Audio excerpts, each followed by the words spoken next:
অনেকের visa reject হয়ে যাচ্ছে। তো এই ব্যাপারটাকে আপনি বলবেন কী কারণে রিজেক্ট হচ্ছে বা কী ধরনের গাইডলাইন আপনি দিবেন যেন এই রিজেকশনগুলো তারা এড়াতে পারে?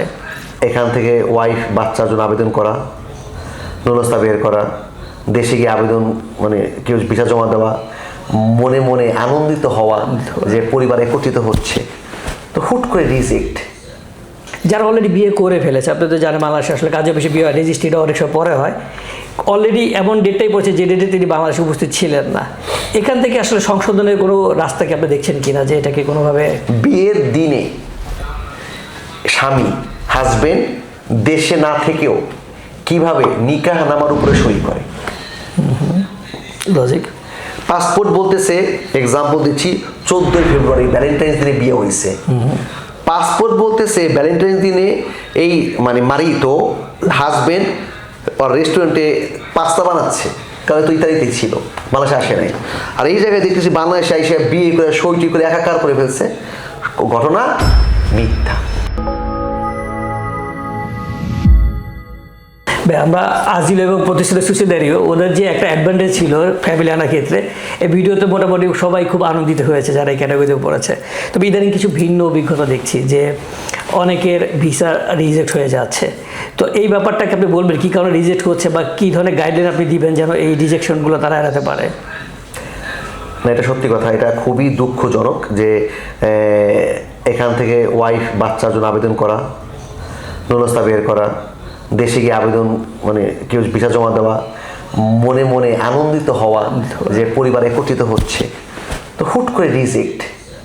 আর নিজেই বেশি কনফিউজ হয়ে যায়। একটা সময় অনেক দিন ওয়েট করতে, আল্লাহু আকবার, যা আমার কি বউ, আমার বউ, সংসার করি আমি, তুই রিজেক্ট দেওয়ার কেনা পোলাপন হয়ে গেছে আমার, এখন তুই ফাইজে শুরু করছিস।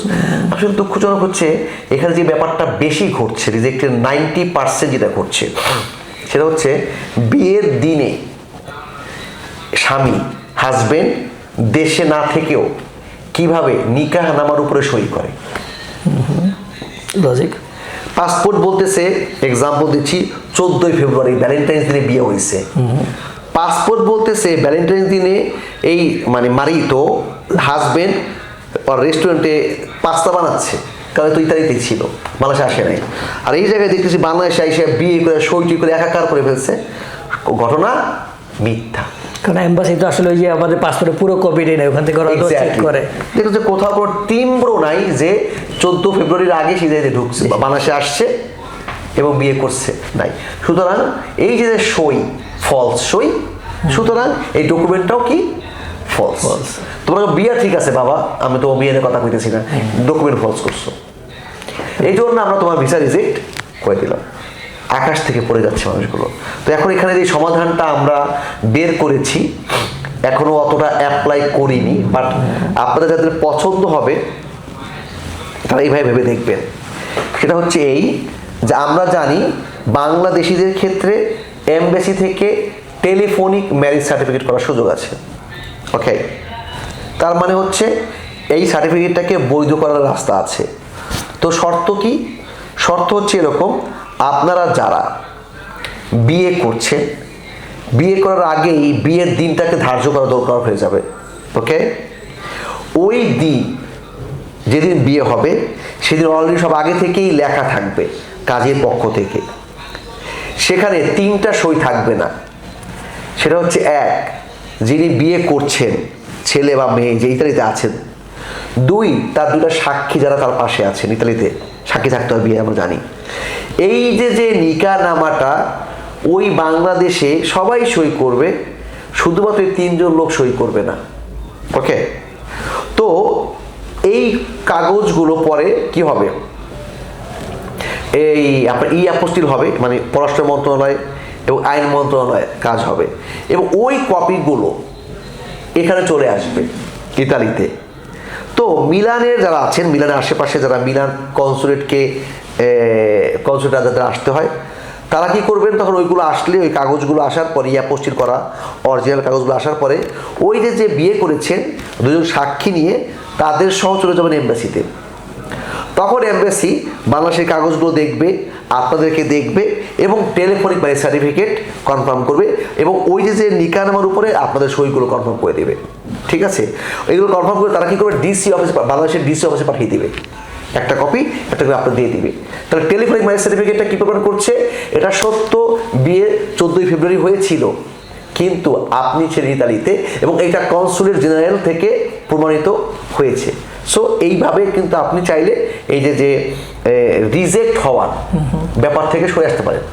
আর একটা উপায়, সেটা আমাদের এক মানে ছেদে নাচছেনা থেকে, মানে রোম থেকে আমাকে সুন্দর একটা গাইডলাইন দিয়েছে যে দেখো ডলার, যে এই যে ইতালিয়ান সরকার যখন এই ভিসাগুলো অ্যাসেস করে, ভালোতারে করতে থাকে, তখন কিন্তু ওরা ইতালিয়ান স্টাইলটা দেখে। যদি বিয়ের দিন ঠিক ওই দিনেই ওই যে বিয়ে করছে এবং যারা সাক্ষী আছে, এই তিনজনের 3টে স্মার্ট কার্ড হতে পারে, এটাকে আমরা অনেকে বলি ফিরমা ডিজিটালে স্মার্ট কার্ড, অথবা অনেকে বলি অথবা কার্তা চিএনএসে। তো এইগুলো করলে কি লাভ হবে, যেহেতু আমরা আগেই বলে ফেলেছি যে ওই কাজী এই পুরো ব্যাপারটা আগে কি করবে, লিখে ফেলবে, রাইট? তো লিখে একটা স্ক্যান কপি এখানে পাঠিয়ে দিবে ফিরমারে করার জন্য। ওই একই দিনে যেদিন বিয়ে হবে ওই কপিটা এখানে আমরা প্রিন্ট করে বের করে অথবা ডিজিটালি সাইন করে কপিটা আবার কি করব, সংরক্ষণ করব। কারণ ডিজিটাল সাইনে কি থাকে, সময়, 3 তারিখ সবকিছু দেওয়া থাকবে, এটা একদম তখন ইতালিয়ান অথরিটি এটাকে ডিনাই করতে পারবে না। যেটা সত্য, দূর থেকেই বিয়ে করেছে, কিন্তু ফিরমা ডিজিটালে বলছে তার সহমতে, তার সম্মতি, তার কি বলে, তার স্বাক্ষর এবং তার অনুমতিতেই বিয়েটা হয়েছে এবং তিনি দূর থেকেই এটা সম্মতি দিয়েছেন। তো এতে করেও কিন্তু আমরা প্রমাণ করতে পারবো বিয়েটা সঠিক। তো আমরা এখন থেকে, আমরা এই ভিডিও যারা দেখবে এবং যারা এই ক্যাটাগরিতে পড়বে, তারা অবশ্যই এভাবে ভাবতে হবে, তা না হলে বিয়ে কোনোভাবেই সত্য প্রমাণ করার সুযোগ নেই এবং আলটিমেটলি এতগুলো চেষ্টা ব্যর্থ হয়ে যাবে।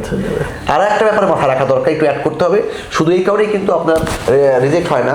আমরা জানি অ্যাপোস্টিল করার ক্ষেত্রে কিন্তু কিছু ভণ্ড প্রতিষ্ঠান ভিন্ন ওয়েবসাইট তৈরি করে কিন্তু কি করছে, ভুয়া অ্যাপোস্টিল করছে এবং ওই কারণে রিজেক্ট হচ্ছে। সো ওই ক্ষেত্রে অবশ্যই mygov.bd যে ব্যাপারটা প্রপার আপনি দেখে বুঝে কাজ করবেন এবং আমার মনে হয় এখানে দয়া করে বিশ্বাসী লোকের কাছে যান।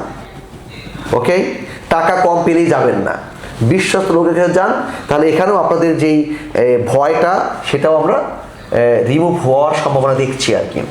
ডেফিনেটলি ব্যাক অনেক দিন অপেক্ষার পর আসলে রিজেকশনটা সেটা সত্যি মর্মান্তিক। তো আমি আরেকটা পোস্ট এর সাথে অ্যাড করতে যাচ্ছি যে আপনি যেটা বলে এটা খুবই চমৎকার একটা সমাধান। যারা এখনো বিয়ে করেননি, সামনে করবে, তারা এইরকম প্রিপারেশন নিয়ে নিশ্চিন্তে বিয়ে করতে পারে। এটা একদম আমাদের টেলিফোনিক ম্যারেজ, এটা তো আসলে পুরোপুরি বৈধ। কিন্তু আমি জানতে চাচ্ছিলাম পাশাপাশি এটা যে যারা অলরেডি বিয়ে করে ফেলেছে, আপনি তো জানেন বাংলাদেশে আসলে কাজে বেশি বিয়ে হয়, রেজিস্ট্রিটা অনেক সময় পরে হয়, অলরেডি এমন ডেটটাই পড়ছে যে ডেটে তিনি বাংলাদেশে উপস্থিত ছিলেন না। এখান থেকে আসলে সংশোধনের কোনো রাস্তা কি আপনি দেখছেন কিনা, যে এটাকে কোনোভাবে একটু জটিল?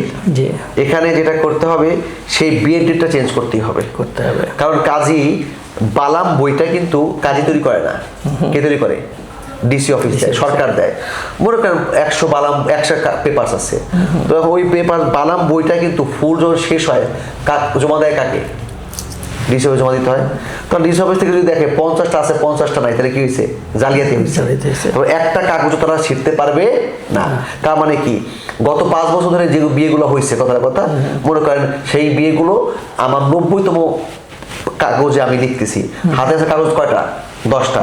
আর কেউ আমাকে আসলো, ভাই আমার তো উপকার করেন, কি আমি তো বিয়ে করছি এই ব্যাপার, আমার ডেটটাকে নিচ্ছে না, ডেটটা কম বেশি করতে হবে।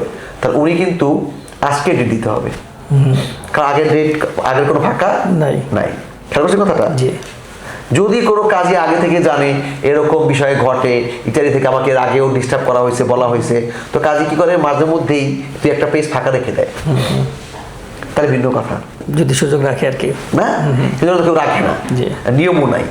তখন কি হবে, আজকে ডেটে বা বিয়ের ডেট দিতে হবে। তার মানে কি, বিয়ে করছে 3 বছর আগে, বাচ্চা আছে, এখন যদি আজকে বিয়ে দিই, বাচ্চা হয়ে গেছে আগে, কেমন না? আর জটিল হয়ে গেল। তো এই জায়গা থেকে একটু জটিল হয়ে গেছে বিষয়টা, তবে সম্ভাবনা আছে, বলিয়ে দেওয়া যাচ্ছে না। সেক্ষেত্রে কাজীদের সাথে কথা বলতে হবে, কাজে হয়তো কোনো না কোনো রাস্তা তৈরি করে হয়তো দিতে পারবে আর কি। ওকে ভাই, চমৎকার, থ্যাংক ইউ সো মাচ ভাই।